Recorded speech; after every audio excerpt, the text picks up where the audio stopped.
तीर्थव्रतोद्यापनदानयज्ञान् मया सर्वं यदि कान्तकुर्या मामाङ्गयामि तदा त्वदीयं भासेत वाक्यं प्रथमं कुमारी। ये कह रही है कि भविष्य में कोई तीर्थ यात्रा करो, कोई व्रतोद्यापन करो। देखो ध्यान से सुनो भाई, जो भूल गया वो वापिस सुन लो।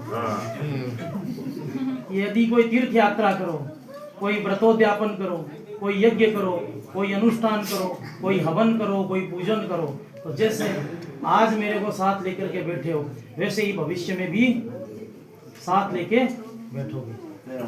इन्होंने कन्यादान किया, दोनों ने साथ बैठकर किया, दोनों को एक दूसरे से ग्रंथि बंधन किया। आपका भी किया गया, वैसे इनका भी ग्रंथि बंधन किया गया, एक गांठ दी गई। और गांठ को कभी जीवन में अच्छा नहीं माना जाता। रहीम जी ने तो लिखा था कि रहीमन रस की खान है, पोर पोर में रस हो, जहां तहां ग्रंथि वहां रसहीन हो।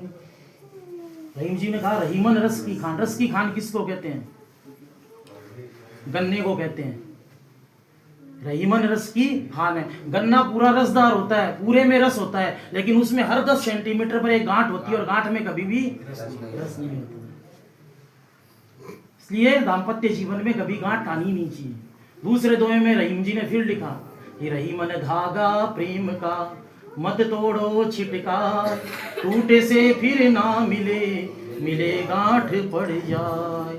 रहीम जी कह रहे हैं कि प्रेम एक धागे की तरह है, इसको तोड़ो मत। अगर तोड़ दोगे तो वापिस धागा नहीं जुड़ता, वैसे प्रेम नहीं जुड़ सकता। और धागा अगर जुड़ भी गया तो उसमें गांठ रह जाएगी। तो वैसे ही प्रेम में भी गांठ रह जाती है।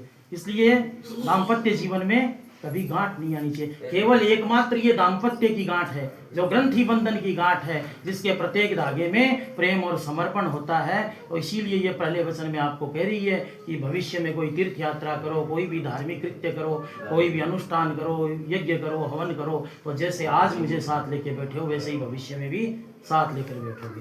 दूसरा वचन है हव्यै प्रदाने रमणान पित्रं कव्यै प्रदाने यजि पूजयेथा वहमाङ्गयामि तदा त्वदीयं भासेत कन्या वचनं द्वितीयम्।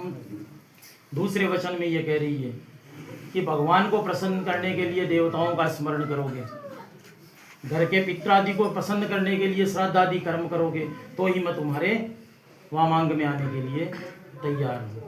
इसका मतलब ये हो गया, ये कह रही है कि आज